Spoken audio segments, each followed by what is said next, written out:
हरी.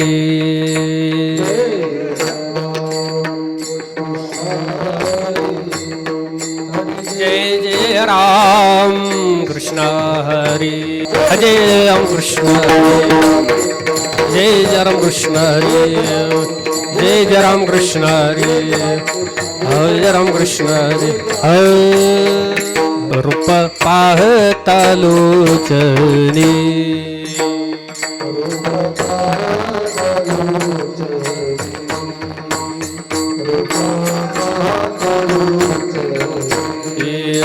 रूप पाहता लोचनी.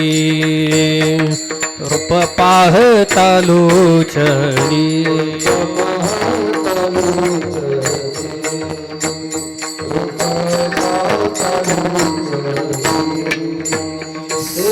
सुख झाले ओ साजनी. सुख झाले ओ साजनी.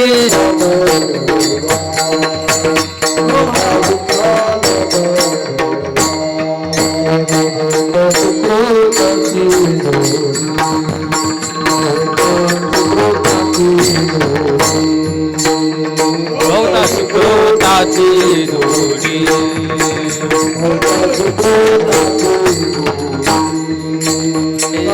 मन विठ्ठली आवडे शरण भावा. तुझा मी शरण भावा.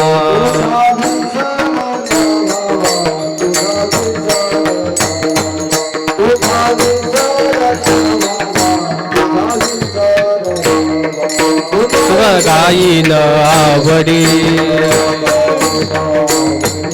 बोला गाईन आवडी. हेची माझी सर्व जोडी. हेची माझी सर्व जोडी.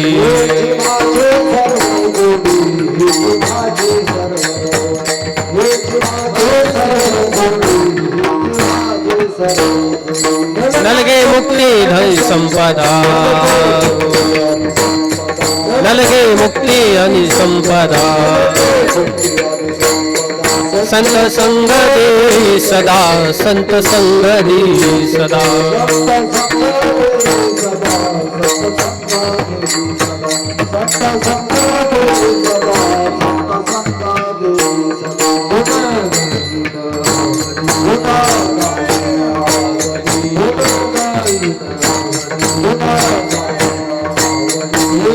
माझी सर्व जोडी.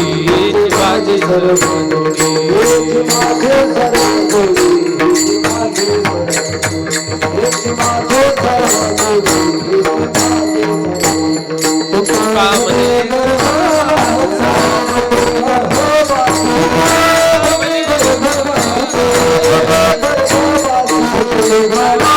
आमाशी सुखी घालावे. आमाशी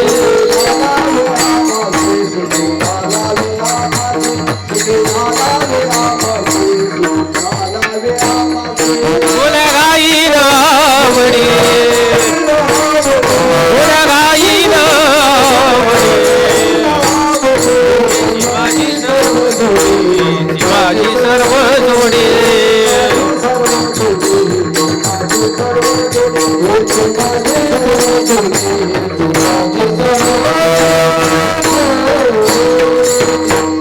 बार घुमाई.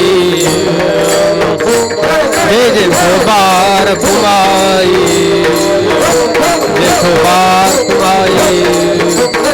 बार घुमाई.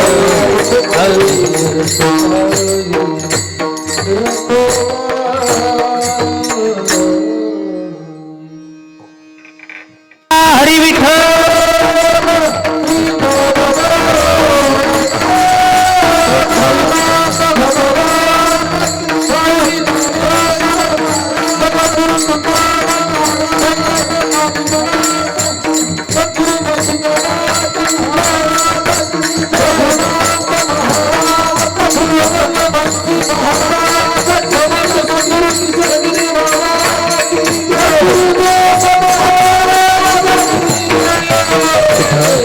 विठाल विठाल विठाल विठाल विठाल विठाल विठाल विठाल विठाल विठाल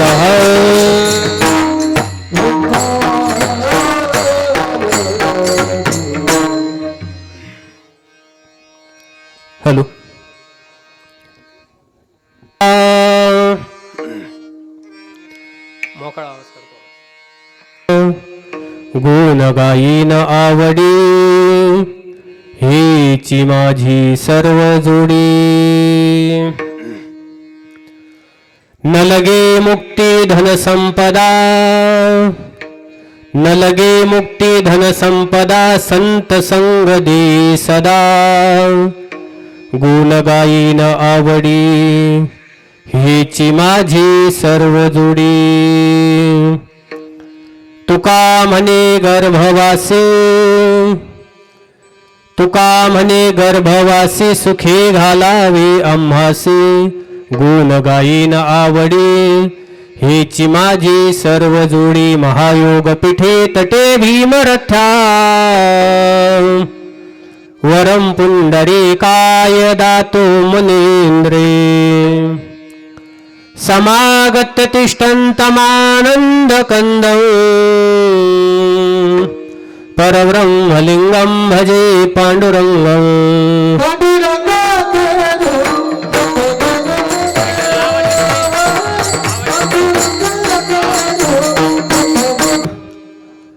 दुसरे चरण संतांच्या त्यांच्या कृपादाने कथेचा विस्तारू. बाबाजी सद्गुरु दास तुका, ध्येयं सदा परिभवग्नमभीष्टदोहं. तीर्थास्पदं शिवविरञ्चिनुतं शरण्यं. भृत्यार्तिहं प्रणतपादभवाब्धिपोतं.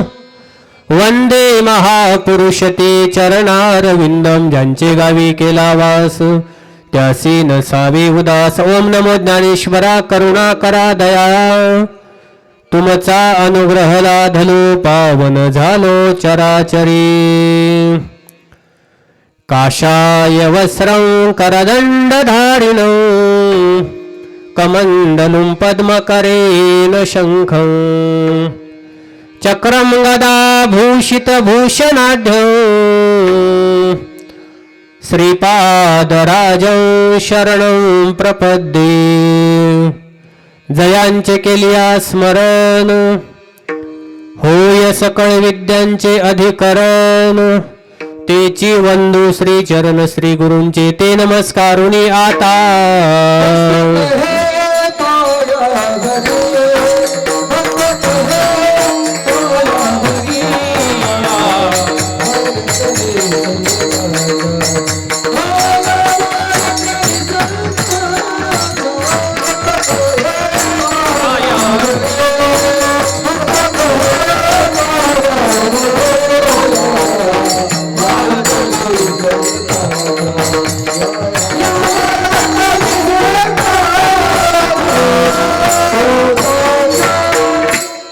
मस्तक हे पायावरी या वारकरी संतांच्या.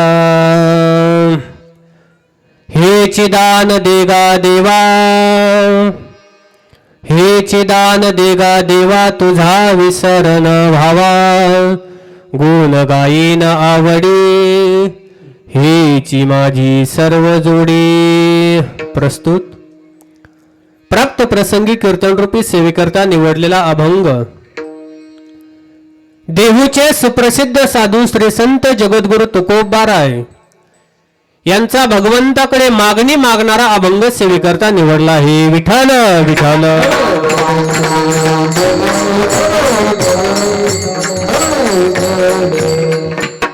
प्रस्तुत अभंगाद्वारे जगद्गुरु तुकोबाराय भगवंताकडे मागणी मागतात. काय मागणी मागतात? हे चिदान देगा देवा. तुकोबाराय भगवंताकडे विनंती करतात, प्रार्थना करतात, नव्हे नव्हे मागणी करतात. देवा तुला जर आम्हाला दान द्यायचंच असेल तर दान कोणतं दे. हेचे दान देगा देवा. देवा तुला जर आम्हाला दानच द्यायचं असेल तर कोणतं दान दे. तुझा विसर न व्हावा. तुकोबाराय भगवंताला सांगतात, देवा आम्हाला जर दान द्यायचंच असेल तर अशा प्रकारचं दान दे की ज्याने तुझा आम्हाला विसर होणार नाही. तुझा विसर न व्हावा. मग तुकोबारायला भगवंताने विचारलं, तुकोबाराय तुम्ही म्हणतात मला माझा तुम्हाला विसर होऊ नये, ठीक आहे, माझा तुम्हाला विसर नाही पडणार, परंतु विसर नाही पडल्याच्या नंतर तुम्ही काय करता? तेव्हा मग तुकोबाराय सांगतात, प्रभू तुझा विसर होणार नाही असं जर तू आम्हाला दान दिलं तर आम्ही तुझं काय करू? गुण गाईन आवडी हेची माझी सर्व जोडी. सांगितलं देवा आम्हाला दुसरं तिसरं काही नको. जर एकदा तू आम्हाला तुझा विसर पडणार नाही, विसर होणार नाही असं जर एकंदरीत दान जर दिलं तर आम्ही तुझं गुणगान गाऊ, तुझं नामस्मरण करू. हीच आमच्या जीवनामध्ये काय असेल, आमच्या संसारामध्ये या मृत्यू लोकामध्ये जन्माला आल्याच्या नंतर आमचं सार्थक जर काय असेल तर ते तुझं भजन करण्यामध्ये, तुझी प्राप्ती करण्यामध्ये आहे. मग तुकोबाराय अभंगाच्या 3ऱ्या चरणामध्ये सांगतात, देवा तुझा आम्हाला विसर पडून देऊ नको, तुझं आम्ही गुणगान गाऊ. पण तुझं भजन केल्याच्या नंतर अनेक जणांनी सांगितलं आहे, तुकोबाराय तर सांगता भगवंताचं नामस्मरण घेतलं का मोक्ष हातावरती येतो. मुखी नाम हाती मोक्ष ऐसे साक्ष बहुतांची. अनेक जण सांगतात की भगवंताचं नामस्मरण घेतलं की आपल्या हातामध्ये मुक्ती मोक्ष ज्याला म्हटलं जातं ते ताबडतोब प्राप्ती होती. परंतु तुकोबाराय सांगतात, देवा आम्हाला ते सुद्धा नको. न लगे मुक्ती धनसंपदा. सांगितलं देवा आम्हाला मुक्तीही नको. जे 4 प्रकारची जी मुक्ती सांगितली शास्त्रामध्ये ती आम्हाला 4 प्रकारची मुक्ती सुद्धा नको. आम्हाला धन नको, आम्हाला संपदा नको. मग आम्हाला काय दे? संत संग दे सदा. या कडव्याच्या पूर्वार्धामध्ये तुकोबाराय आम्हाला काय नको हे सांगतात आणि या कडव्याच्या उत्तरार्धामध्ये आम्हाला काय देते सांगतात. कडव्याच्या पूर्वार्धामध्ये तुकोबाराय सांगतात, न लगे मुक्ती धनसंपदा. आम्हाला हे लागत नाही, पण आम्हाला काय पाहिजे? संत संग दे सदा. सांगितलं देवा द्यायचंच असेल तर आम्हाला साधू संतांची संगती दे. आणि मग अभंगाच्या शेवटच्या चरणामध्ये तुकोबाराय मागणी मागतात, देवा तुझं भजन करण्याकरता आम्ही या मृत्यू लोकामध्ये जन्माला येऊ, पण जन्माला येत असताना मातेच्या गर्भामध्ये जे आम्हाला दुःख होतं त्याच्यामधून आम्हाला मुक्त कर. तुका म्हणे गर्भवासी सुखे घालावे आम्हासी गुण गाई नावडी हीची माझी सर्व जोडी. असा झाला आपल्या अभंगाचा सरळ सोपा भावार्थ. विठ्ठल विठ्ठल.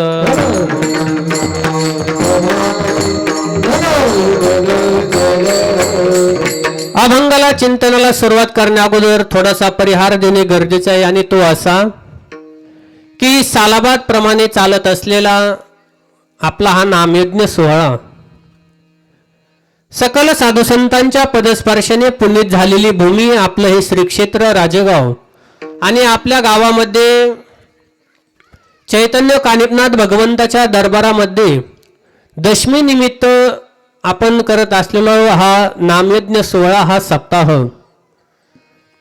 त्याचबरोबर आपल्या सप्ताहामध्ये नवनाथ पारायण सोहळा सुद्धा आहे.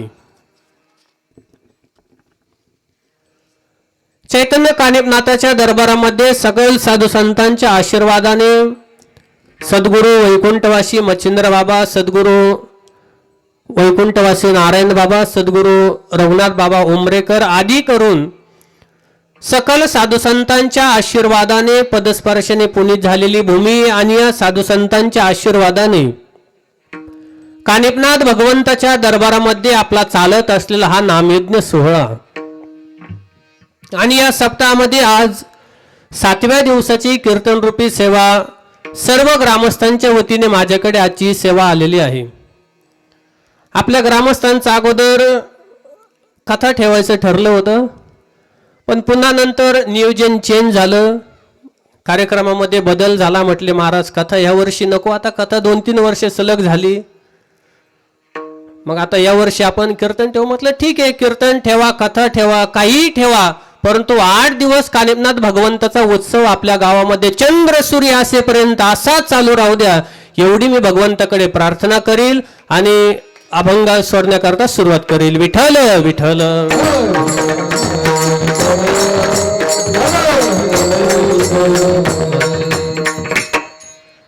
आता सप्ताह करायचं म्हटलं तर एकल्याचा नोवे खेळ आणि म्हणवणी मेळ मिळविला किंवा जमविला. म्हणून त्याचबरोबर सुंदरशी मृदंगाची साथ देणारे महाराज काय नाव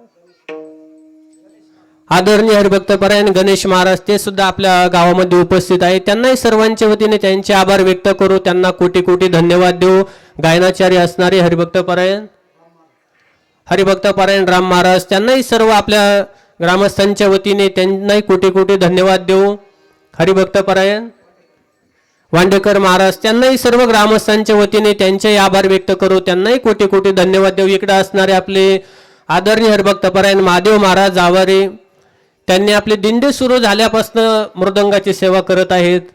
त्यांनाही सर्व ग्रामस्थांच्या वतीने सर्वांच्या वतीने त्यांचेही आभार व्यक्त करू. इकडं मला आळंदीला पाठवण्यामध्ये ज्यांचं खूप सहकार्य आहे असे असणारे आमचे हरिभक्तपरायण रामकिसन तात्या त्यांनाही सर्वांच्या वतीने त्यांचे कोटी कोटी आभार व्यक्त करू, त्यांनाही कोटी कोटी धन्यवाद देऊ. इकडे असणारे आमचे बंधू पांडुरंग भाऊ त्यांनाही धन्यवाद देऊ. संतोष महाराज कुठे येतात नाही बरं ठीक आहे ठीक आहे त्यांनाही धन्यवाद देऊ गैरहजर असले तरी पण. आता विद्यार्थी एक दिवस शाळेत नाही आला म्हणून नापास थोडं करून जमतंय हा. इकडं असणारे आमचे विठ्ठल दात्या त्यांनाही धन्यवाद देतो. इकडं आमचे एकनाथ भाऊ आहेत त्यांनाही धन्यवाद देतो. इकडं हरिभक्तपरायण शिवाजी तात्या आहेत त्यांनाही धन्यवाद देतो. इकडं हरिभक्तपरायण अर्जुन तात्या त्यांनाही धन्यवाद देतो. सुंदरशी हार्मोनियम वाजवून साथ देणारे आमचे हरिभक्तपरायण रामदास भाऊ आवारे त्यांनाही सर्वांच्या वतीने त्यांचे आभार व्यक्त करू. इकडे माझे चुलते भाऊ विना घेऊन आहेत त्यांच्याही सर्वांच्या वतीने आभार व्यक्त करू. माझ्या छोट्याशा आवाजाला तुमच्यापर्यंत मोठा आवाज करून पाठवणारे साऊंड सिस्टीमवाले शेळके दादा त्यांनाही धन्यवाद देतो. 6 दिवस जसा सर्वांना आवाज दिला तसाच गोड आवाज आम्हाला पण द्या, त्यांचे सर्वांच्या वतीने आभार व्यक्त करतो. त्याचबरोबर सर्व ग्रामस्थ मंडळी सर्वांच्या सहकार्याने उपस्थितीमध्ये चालत असलेला हा नामयज्ञ सोहळा तुम्हा सर्वांच्या पाठीशी कायमस्वरूपी चैतन्य कानिपनाथ भगवंताचा आशीर्वाद राहो एवढी सदिच्छा व्यक्त करतो आणि आता सेवेला सुरुवात करतो. विठ्ठल विठ्ठल.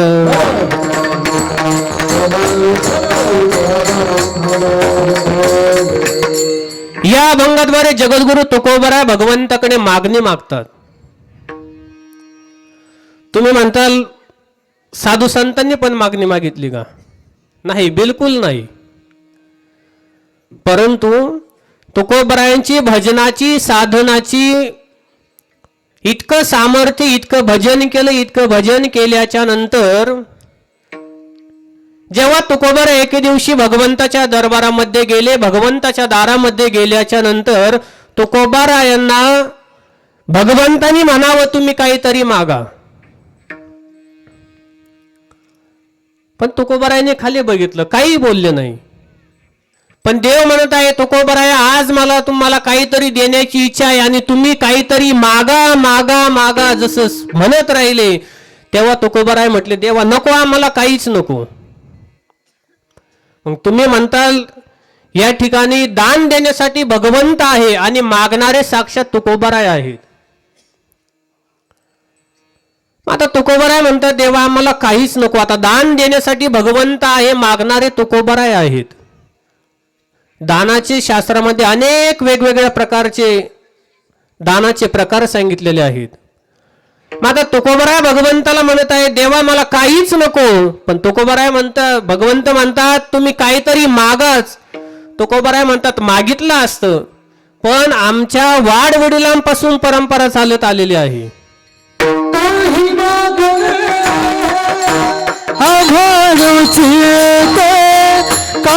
चिरीत जाणत सो. तुकोबराय सांगतात आमच्या वाडवडिलांपासून परंपरा चालत आलेली आहे. कोणती? काही मागणे आम्हा अनुचित वडिलांची रीत जाणत सो. सांगितलं आम्ही वाडवडिलांपासून आम्ही परंपरा चालत आलेली आहे की देवाकडे काहीच मागायचं नाही. तुका म्हणे सोडे तुका म्हणे तुझे लगे सोडे तरी आहे दर्शनाची तरी आहे आवडी दर्शनाची तुका तुझे लगता सोडे तुका तुझे लगता सोडे तरी आहे आवडी दर्शनाची तरी आहे आवडी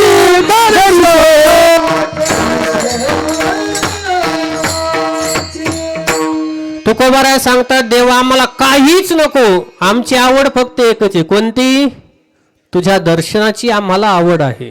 आम्हाला दुसरं तिसरं काही नको, फक्त आम्हाला तुझं दर्शन पाहिजे. परंतु आता दान द्यायचं जर म्हटलं तर दान देणारा सुद्धा कसा पाहिजे, त्याच्याकडे काय पाहिजे? ज्ञानोबरायांनी ज्ञानेश्वरीमध्ये 6 प्रकारचे त्याचे गुण सांगितले. कोणते? ऐका यशस्वी औदार्य ज्ञान वैराग्य ऐश्वर्य हे 6ही गुण वैरे वसती जेथ आणि म्हणून तो भगवंत जा. ज्ञानोबराय सांगतात त्याला भगवंत म्हटले गेलं कशामुळे? त्याच्याकडे काय काय आहे? ऐका यशस्वी औदार्य ज्ञान वैराग्य ऐश्वर्य. जर दान द्यायचं जर म्हटलं, आणि या ठिकाणी दान देणारा साक्षात भगवंत आहे, त्याच्याकडे काय आहे? यश आहे. श्री म्हणजे लक्ष्मी आहे. लक्ष्मी ज्याच्या पायाची दासी आहे, ज्या लक्ष्मीच्या मागे सर्वजण धावतात, ती लक्ष्मी तिच्या भगवंताच्या पायाची दासी आहे. औदार्य म्हणजे उदारता. भगवंताकडे उदारता किती आहे? खूप काही उदारता आहे. ज्ञान, भगवंतासारखं ज्ञान कोणाकडे आहे का? नाही, बिलकुल नाही. वैराग्य, वैराग्य पण आहे. ऐश्वर्य, देवाकडे ऐश्वर्य किती आहे? हा, जेव्हा समुद्र मंथन केलं त्याच्यामध्ये देवाला किती ऐश्वर्य भेटलं? हा, आता आपल्या नदीला जर इतकं पाणी आलं होतं, यात जर आपल्याला कोण सोनं सापडलं असतं तर हा, मग आता देवाला ऐश्वर्य कमी नाही. मग ज्याच्याकडे ज्ञान आहे, वैराग्य आहे, ऐश्वर्य आहे, हे 6ही गुणवैर्य वसती जेत आणि म्हणून तो भगवंत, म्हणून त्याला देव म्हटलं गेलं.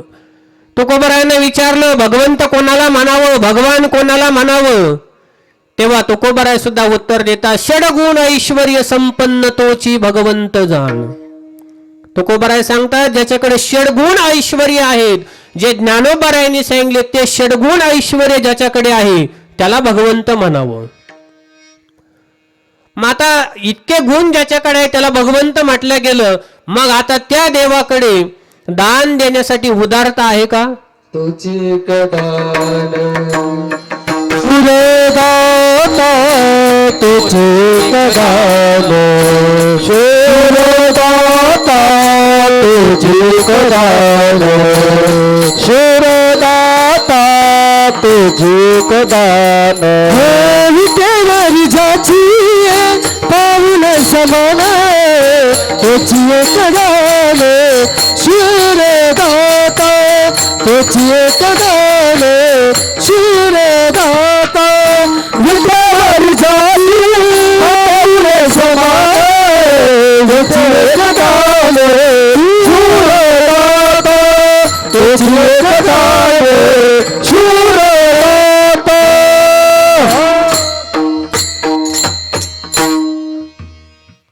तुकोबाराय सांगतात दान देण्यासाठी भगवंत कसा आहे? विटेवरी ज्याची पाऊले समान तोची एक दान शूरदाता.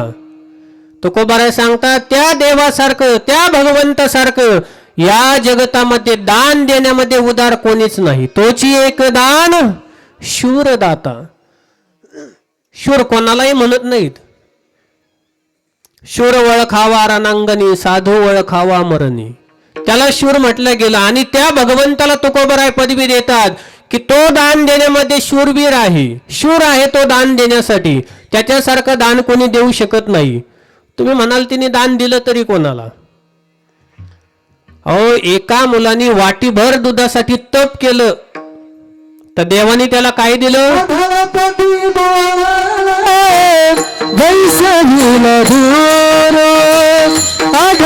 उपमन्यू, दुधाचा सागर दिला.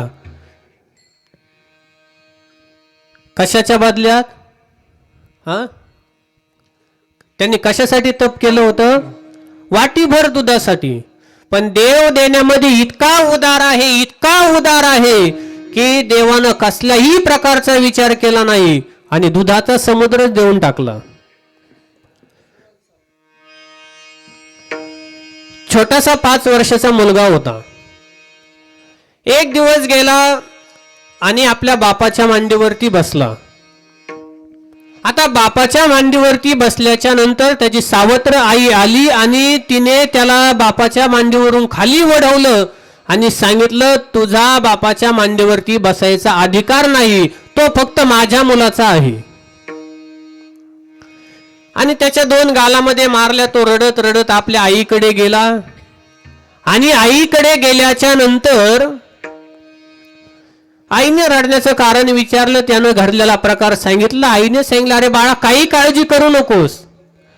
तुला जर बापाच्याच मांडीवरती बसायचं ना, तर तू जा वनामध्ये जाऊन तप कर आणि तप केल्याच्या नंतर त्या देव तुला अशा जागेवरती बसवील का तिथं आतापर्यंत कोणी बसलं नाही. गेला तो छोटासा ध्रुवबाळ, वनामध्ये निघाला. वनामध्ये जात असताना वाटेमध्ये नारद बाबा भेटले.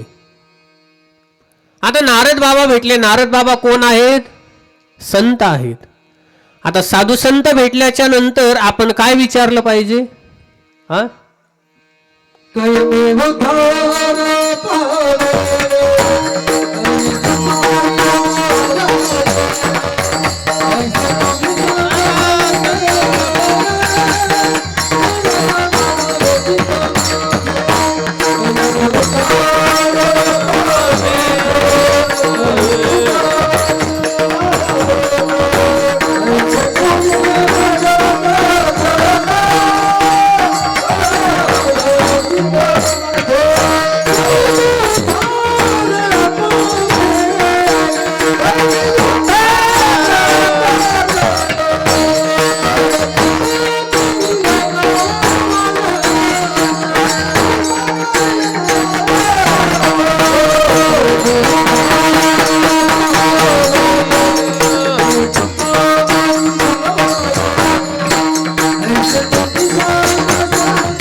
मी उद्धार पावेन, काय कृपा करील नारायण. ऐसे तुम्ही सांगा संत माय बाप जन, करा समाधान चित्त माझे.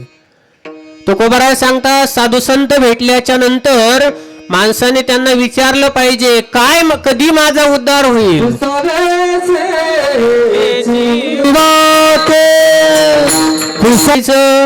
देव कृपा करील मज काय लाज राखील.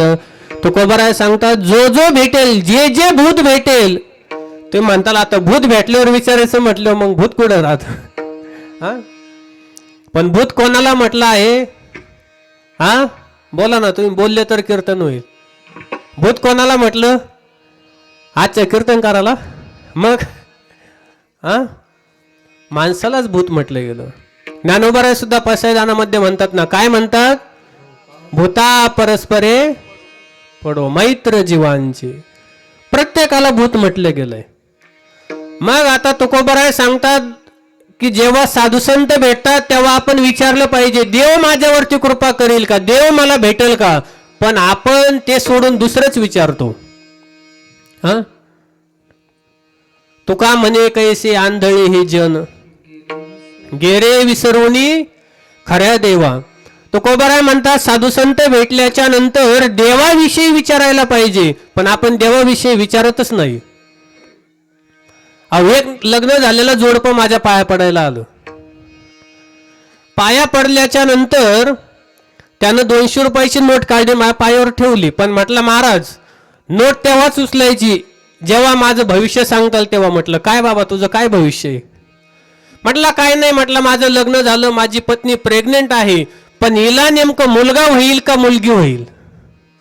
अरे म्हटलं, जरा सोपा प्रश्न तरी विचारायचा, असा काय प्रश्न विचारला. पण आता साधूशी न कळे दुर्जनाची बुद्धी. पण आता म्हटलं याला उत्तर तर दिलंच पाहिजे. तो म्हटलं नाही, सांगा ना, आता माझी बायको प्रेग्नेंट आहे, हिला मुलगा होईन का मुलगी होईन. म्हटलं मुलगा होईल. आणि म्हटलं मुलगा जर नाही झाला तर मुलगी होईल. म्हटलं मग काय होईल. हा, साधू संत भेटल्याच्या नंतर, महाराज मंडळी भेटल्याच्या नंतर काहीतरी देवाविषयी चांगलं विचारावं. पण आपण तसं विचारतो का? नाही विचारित. मग तुकोबाराय सांगतात, जेव्हा साधू संत भेटतील, काय माझा उद्धार होईल, काय देव माझ्यावरती कृपा करील, काय माझी लाज राखील, असं विचारलं पाहिजे. पण आपण तसं विचारित नाही. तो छोटासा मुलगा वनामध्ये चालला, जात असताना नारद बाबांची भेट व्हावी. नारद बाबांनी विचारावं, अरे तू इतका छोटासा आहेस, चालला कुठं? त्यानं सांगितलं, काही नाही, तप करण्यासाठी चाललो. मग नारद बाबा म्हटले, तू तप करायला चालला? तुला काही मंत्र दीक्षा काही? म्हटलं मला काही माहिती नाही, आईने सांगितलं मी चाललो. बरं ठीक आहे, सांगितलं चाललास. परंतु मग त्यानं नारद बाबांना विचारलं, मला असा काहीतरी मंत्र द्या की ज्याने भगवंत माझ्यावरती कृपा करील. मंत्र दिला, कोणता? ओम नमो भगवते वासुदेवाय. ओम नमो भगवते वासुदेवाय. ओम नमो भगवते वासुदेवाय. ओम नमो भगवते वासुदेवाय. ओम नमो भगवते वासुदेवाय. ओम नमो भगवते वासुदेवाय. वासुदेवाय नमो वासुदेवाय. वासुदेवाय नमो वासुदेवाय. वासुदेवाय नमो वासुदेवाय. वासुदेवाय नमो वासुदेवाय. ओम नमो भगवते वासुदेवाय. ओम नमो भगवते वासुदेवाय. ओम नमो भगवते वासुदेवाय. ओम नमो भगवते वासुदेवाय. ओम नमो भगवते वासुदेवाय. ओम नमो भगवते वासुदेवाय. ओम नमो भगवते वासुदेवाय. ओम नमो भगवते वासुदेवाय. वासुदेवाय.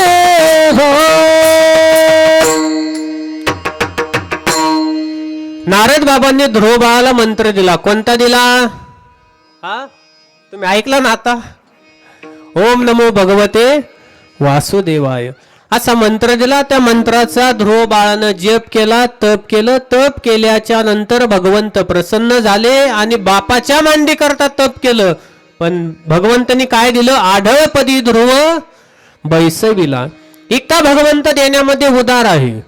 द्रौपदीने एक भाजीचं पान दिलं, तर त्याच्या बदल्यामध्ये देवानं काय दिलं? जे ऋषी परीक्षा घेण्याकरता आले होते, भगवंताने ते पान खाल्ल्याबरोबर ते काय झाले? तृप्त होऊन गेले. मग इतकं देण्यामध्ये जर भगवंत उदार आहे, मग भगवंताकडे ऐश्वर्य, अहो या त्रिभुवनामध्ये कोणाकडेच एवढं ऐश्वर्य नसेल, एवढं ऐश्वर्य देवाकडे आहे.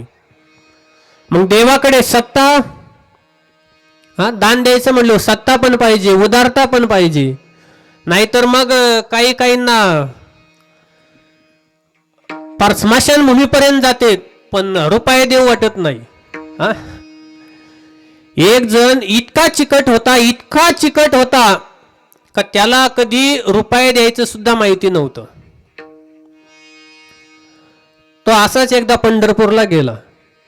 पंढरपूरला गेला, आता वाळवंटामध्ये स्नान केलं. स्नान केल्याच्या नंतर भगवंत म्हटले, हा इतका चिकट आहे, इतका चिंगूस माणूस आहे, हा पंढरपूर मध्ये आला. मग देव म्हटले आता याची परीक्षा घेतली पाहिजे. मग देव लगेच वासुदेवाच्या रूपामध्ये आला.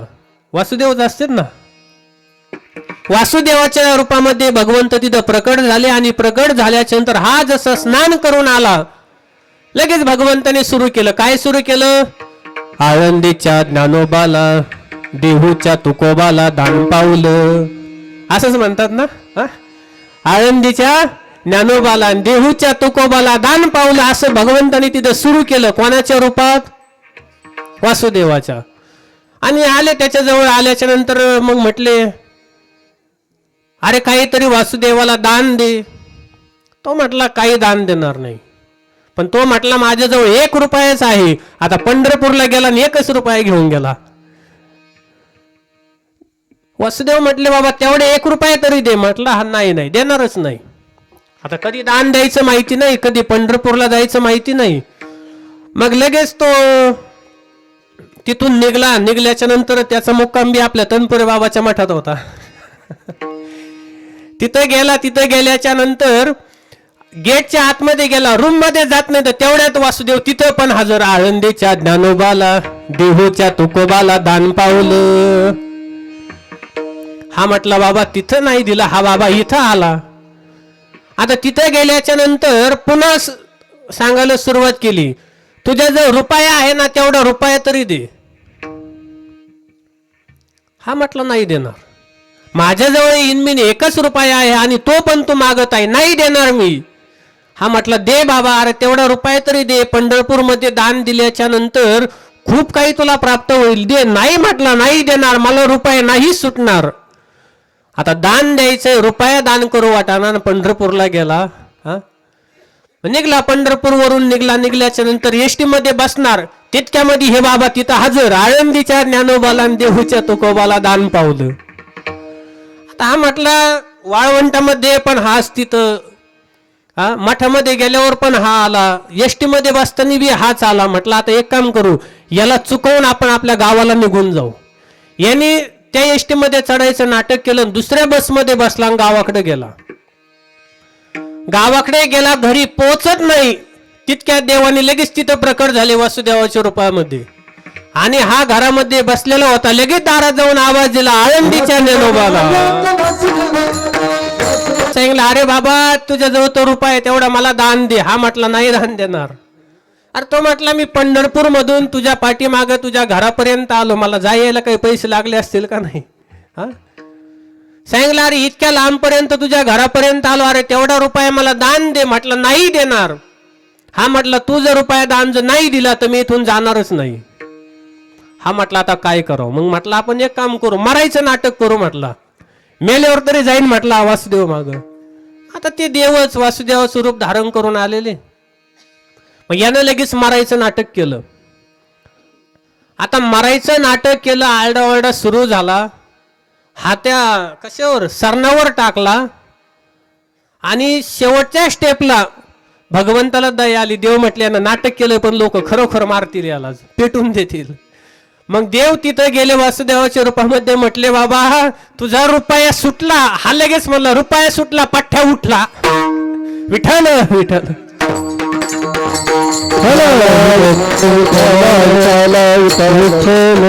आता मला सांगा जर इतके जर आपण चिंगूस असो.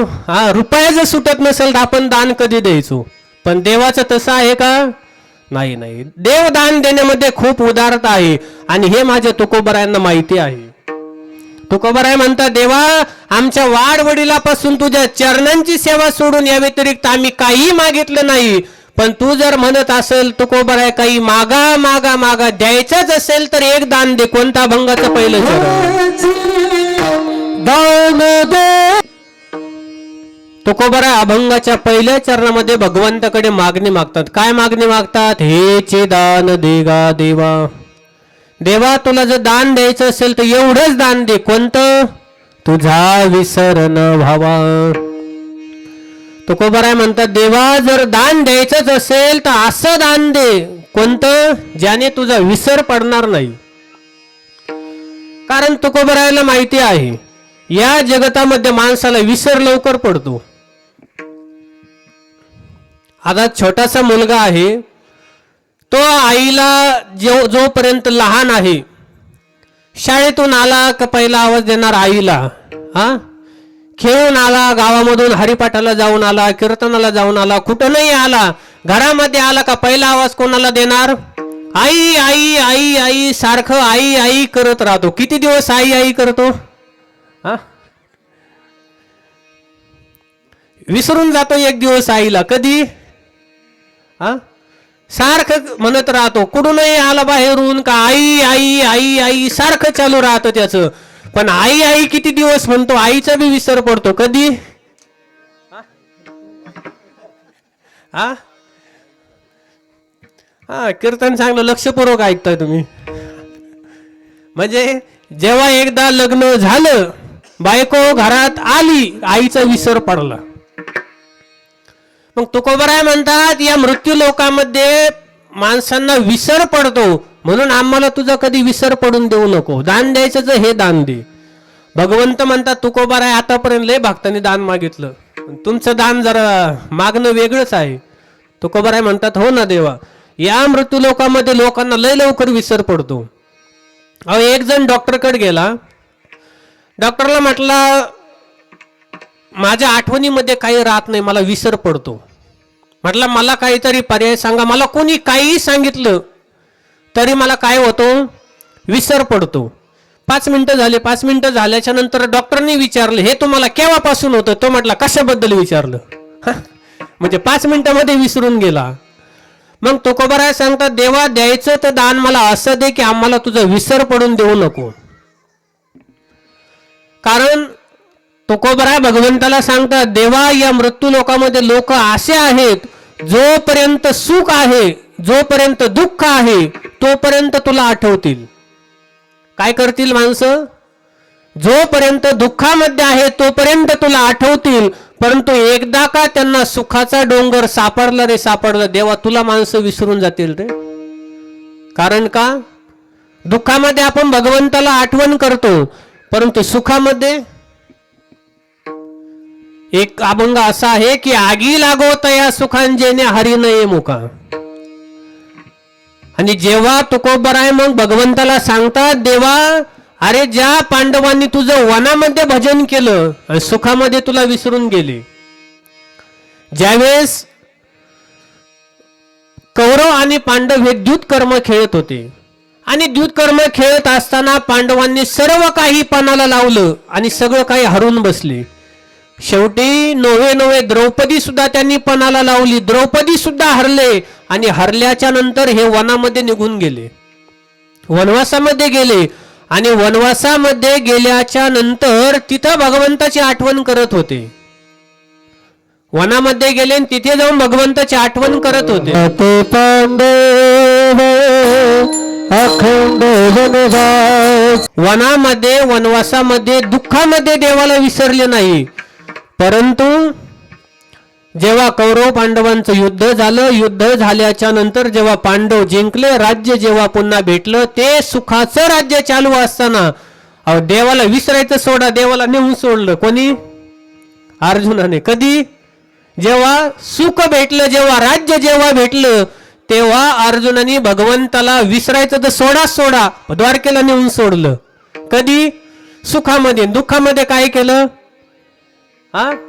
वनामध्ये काय केलं? वनवासामध्ये भजन केलं. आणि जेव्हा सुख जेव्हा भेटलं, जेव्हा ऐश्वर्य जेव्हा भेटलं, तर तेव्हा भगवंताला आठवायचं सोडा, नेऊनच घातलं डायरेक्ट.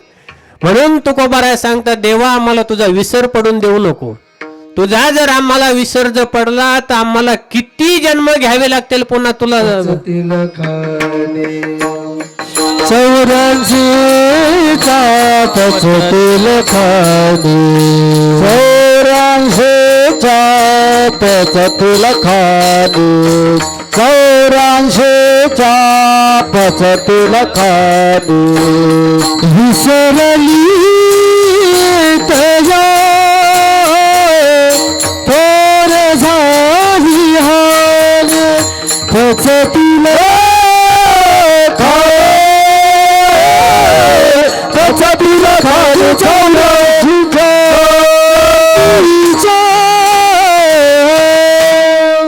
तुकोबाराय म्हणतात, जर त्या देवाला जर विसरले तर काय करावं लागेल? 84 लक्ष योनीमध्ये फिरावं लागेल. मग तुकोबाराय सांगतात, देवा, आम्हाला त्या 84 लक्ष योनीमध्ये फिरायचं नाही, म्हणून आम्हाला तुझा विसर होऊ देऊ नको. बरं, मग देव म्हटले, ठीक आहे तुकोबाराय, तुम्हाला दान देऊन टाकलं, तुम्हाला माझा कधीच विसर पडणार नाही, जन्मोजन्मांतरी तुम्हाला माझा विसर पडणार नाही. पण म्हटले तुम्हाला माझा विसर नाही पडल्याच्या नंतर तुम्ही काय कराल? अभंगाचं दुसरं चरण. तर जर नाही पडला तर आम्ही काय करू? गुण गाईन आवडी हेची माझी सर्व जोडी. तुकोबाराय सांगतात देवा आवडीनं आम्ही तुझं गुणगान गाऊ. कारण का? तुझा जर आम्हाला विसर नाही पडला तर तुझं भजन करू. आम्ही पुन्हा पुन्हा मृत्यू लोकामध्ये जन्माला येऊ आणि जन्माला आल्याच्या नंतर आम्ही तुझं भजन करू, गुणाचं तुझ्या गायन करू. वास्तविक पाहता तुकोबाराय सांगतात भगवंतानी आपल्याला हा देह दिलेला आहे. कशासाठी दिलेला आहे? त्याचं भजन करण्यासाठी दिला. देव दिला देह भजन गोमता, देव दिला देह भजन गोमता, देव दिला देह भजन गोमता, देव दिला देह भजन गोमता. तोया झाला फाटा बाधिकेचा, तोया झाला फाटा बाधिकेचा, तोया झाला फाटा बाधिकेचा. देव दिला देह भजना गोमता, देव दिला देह भजना गोमता.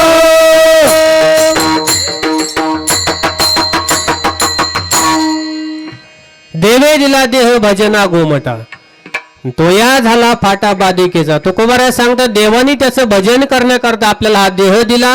मग तुकोबाराय म्हणतात देवा तुझं गुणगान आम्ही आवडीनं घेऊ.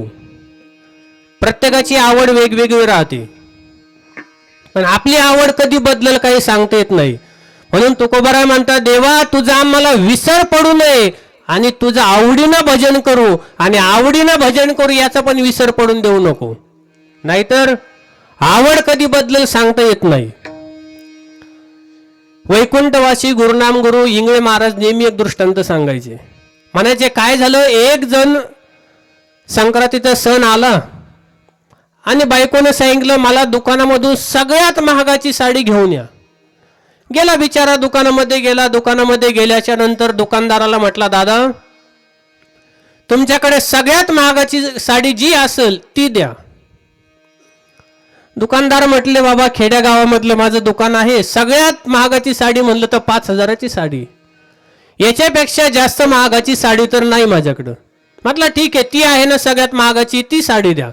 घेतली यानं बिचारानं 5,000ची साडी घेतली. घरी गेला. घरी गेल्याच्या नंतर बायकोला साडी दाखवली. मग आता तिला आनंद व्हायला पाहिजे का दुःख व्हायला पाहिजे?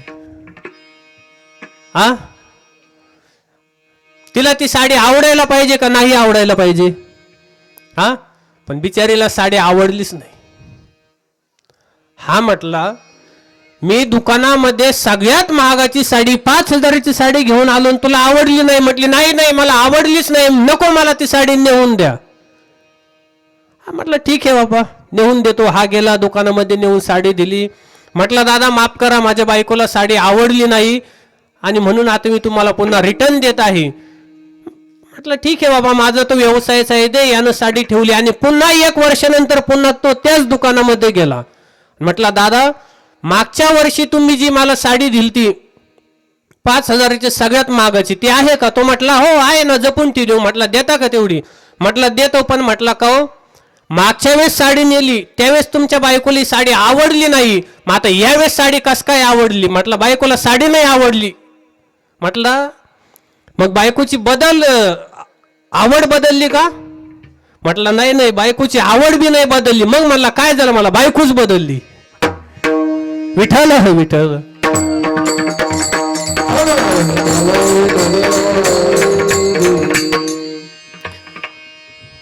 म्हणून तो कोबाराय म्हणतात आमची आवड बदलणार नाही, आम्ही आवडीनं तुझं भजन करू.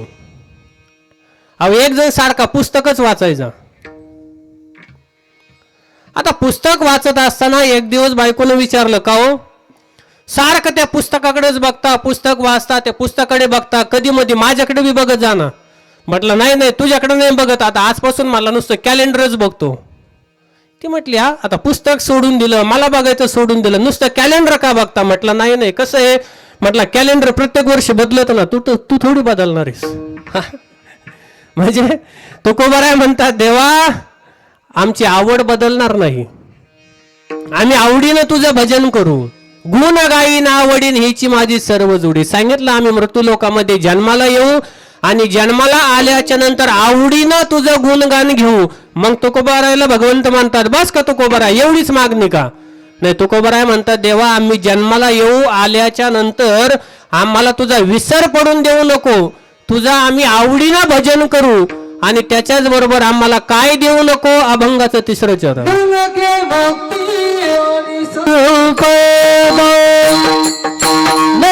आम्हाला मुक्ती सुद्धा नको. आता मुक्ती भेटणं इतकं सोपं आहे का?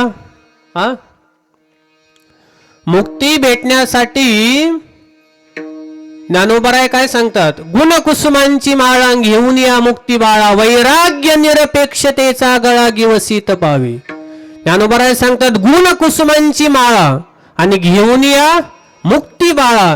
ज्ञानोबराय सांगतात मुक्ती जी आहे तिने गुणकुसुमांची माळा वर माला हातामध्ये घेतलेली आहे, पण ती वर माला घालण्यासाठी गळा शोधित आहे. माता जर आपल्या गावात आली तर असा गळा कोणाचा सापडेल? हा, आपल्या कीर्तनात आली तर ती गुण कुसुमांची माळा घेऊन जी मुक्ती जी आहे ती आलेली आहे. आणि ज्ञानोबराय सांगतात ती माळा गळ्यामध्ये टाकण्यासाठी ती शोध घेत आहे. कोणाचा? वैराग्य निरपेक्षतेचा गळा गिवसीत पावे. ज्ञानोबराय सांगतात ज्याच्याकडे वैराग्य आहे त्याचा गळा आणि त्याचा शोध घेत घेत ती चाललेली आहे. गुणकुसुमांची माळा घेऊन या मुक्ती बाळा आणि वैराग्य निरपेक्षतेचा गळा गिवसीत पावे. मुक्ती जर इतकी अवघड आहे त्याच्यासाठी वैराग्य पाहिजे. मग तुकोबारायांकडे वैराग्य भरपूर आहे. वैराग्याचे महामेरू तुकोबाराय आहेत. मग आता तुकोबाराय म्हणतात देवा ती मुक्ती पण आम्हाला नको. मग सांगितलं आणखी काय नको? धन पण नको. सांगितलं धन का नको? म्हटले देवा धन जे आहे हे कोणाचं आहे? कुबेराचं आहे.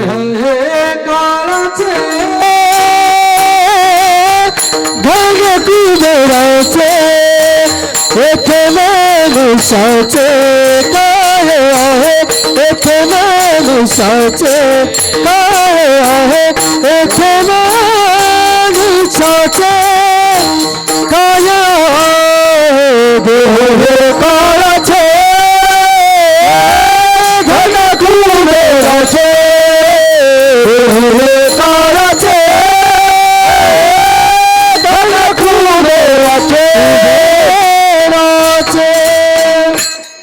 देह हे काळाचे धन कुबेराचे. तुकोबाराय म्हणतात देवा देह कोण घेऊन जाणार आहे? देहावरती कोण टपून बसलेला आहे? काळ बसलेला आहे. या देहातला आत्मा नेण्यासाठी धन कुबेराचे. सांगितलं आम्हाला ते धन नको. देह हे काळाचे धन कुबेराचे. सांगितलं धन का नको? म्हटले नको नको नको. माणसं धनामुळं काय काय करतील काही भरोसा नाही. धनामुळे काय होईल काही सांगता येत नाही. काय झालं माहितीये का? आता आपला वेळ संपत आलाय पण तरी पण आता जाता जाता थोडस एक दृष्टांत सांगूनच जातो. एक जोडपं राहत होतं आणि त्यांच्याकडे दोघ जण आणि जो पती जो होता त्याची आई असं म्हातारी असे 3 जण राहत होते. पण त्याच्या बायकोला त्या म्हातारीचा राग यायचा. मग ती म्हटली एक काम करा ना, म्हातारीला आपण रानामध्ये झोपडी बांधून देऊ, म्हातारी तिकडे राहील. तो म्हटला ठीक आहे तसं करू. यांनी रानामध्ये झोपडी बांधली आणि झोपडी बांधल्याच्या नंतर त्याच्यामध्ये म्हातारी ठेवली. पण हा म्हटला म्हातारी शेतात ठेवली झोपडीमध्ये, पण हिला दररोज डबा घेऊन जावं लागेल. 9चे 9 दिवस ही गेली सुनबाई 9 दिवस डबा घेऊन, पण कंटाळली ना. हा किती दिवस जाईल? 9चे 9 दिवस गेली पण नंतर हिला कंटाळा आला.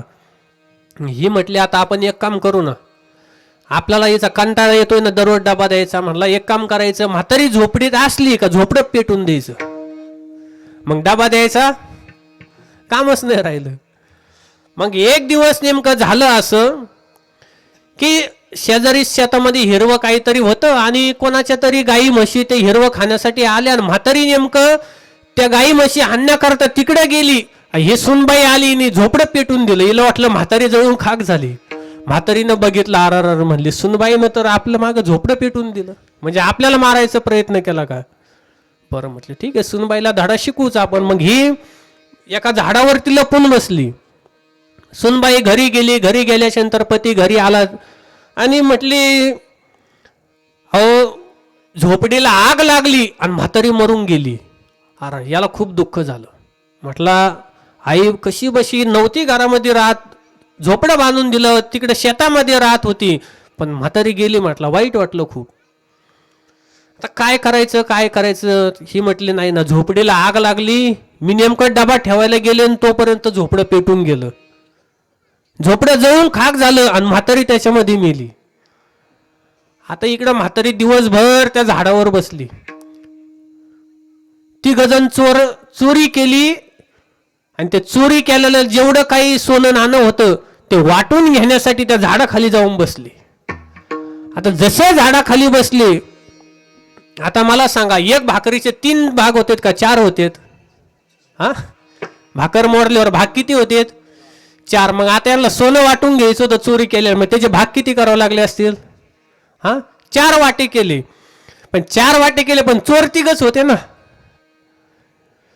चोर तिघच होते पण वाटे 4 केले. यांनी असे 4 वाटे केले आणि तिघानं 3 वाटे घेतले आणि एकमेकात बडबड करायला लागले. हा म्हणायचा तो चौथा वाटा मी घेणार, दुसरा म्हणायचा तो चौथा वाटा मी घेणार, तिसरा म्हणला नाही नाही म्हटला तो, तिसरा म्हटला तो चौथा वाटा मी घेणार. इतक्यामध्ये म्हातारी तर झाडू बसली होती, वरून म्हणले नाही नाही चौथा वाटा मी घेणार.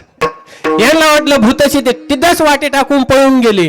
पळून गेल्याच्या नंतर म्हातारी खाली उतरली, सगळं सोनं बांधलं, त्या सोन्याचं गाठोडं घेतलं आणि गाठोडं घेऊन घरी गेली. कुठं? झोपडं जळालं तिथं नाही, जिथं सुनन लेक राहत होती तिथं. घरी गेले. घरी गेल्याच्या नंतर हा बिचारा शोक करीत बसला होता आणि तितक्यामध्ये म्हातारी दारात टपकली. म्हातारी दारामध्ये गेल्याच्या नंतर लगेच तो म्हटला आई तू तर मेली होतीस ना, तू तर झोपड्यात जळून गेली होती, तू कस काय आली? ते म्हटले अरे बाबू त्या झोपडं पेटलं, त्याच्या धुराधुरानी मी स्वर्गात गेली, तिथं तुझा बाप होता आणि तो म्हटला माझ्या मुलाचं कसं चाललंय. मग त्यांना सांगितलं तुमच्या मुलाची खूप गरीब परिस्थिती आहे, म्हणून तुझ्या बापाने मला स्वर्गातून सोनं दिलं आणि ते घेऊन मी खाली आले. मग इतक्या सुनबाई म्हटली आत्या मग आता माझे बी आई वडील वारलेले आहेत, ते पण भेटले असतील ना? म्हटले हो भेटले ना. मग माझ्या आई बापानं काही नाही दिलं का स्वर्गातून? म्हटली मग माझ्याजवळ तर नाही दिलं, पण ते म्हटले लई दिवस झाले आमच्या लेकीचा ना आमचा फोन नाही, आमचं बोलणं नाही, आणि तुला त्यांनी स्वर्गात बोलवलंय. ते म्हटले आमची मुलगी आम्हाला भेटायला आली का तिच्याजवळ सोनं बी देऊन आमची गाठ भेट बी होईल. मग म्हटले आता त्याच्यासाठी काय करा? काय नाही म्हटली, जसं तू माझं झोपडं पेटून दिलं आणि मी धुराधुरानी स्वर्गात गेले तसं तुला बी जावं लागेल. कशाच्या आशेने? हिला काय वाटलं स्वर्गात गेलं तर आईबाप काय देतील? धन देतील. म्हणून मग म्हटली आता धन जर भेटणार असेल तर धुराधुरानं जायला काय हरकत आहे? मग लगेच तिनं एक झोपडं बांधलं, त्या झोपड्यावरती गेली, म्हातारीने झोपडं पेटून दिलं. मग धुराधुरानी ती स्वर्गात गेली, अजून आली नाही. विठ्ठल साठी देती प्राण. तुकोबराय म्हणतात धनासाठी लोक जीव देतील, स्वतःचा प्राण त्यागीतील. कशासाठी? धनासाठी. म्हणून तुकोबराय म्हणले देवा न लगे मुक्ती धन संपदा संत संग देवी सदा. सांगितलं देवा आम्हाला दुसरं तिसरं काही देऊ नको, आम्हाला धन नको, ऐश्वर्य नको, संपदा नको, सोहळा नको, काही नको, फक्त संतांची संगत दे. संत संग दे सदार. मग तुकोबरायांनी सांगितलं देवा ऐकत देच, परंतु आम्ही जन्माला येत असताना आम्हाला आईच्या गर्भामध्ये सुखानं जन्माला घाला. भंगाचं शेवटचं चरण.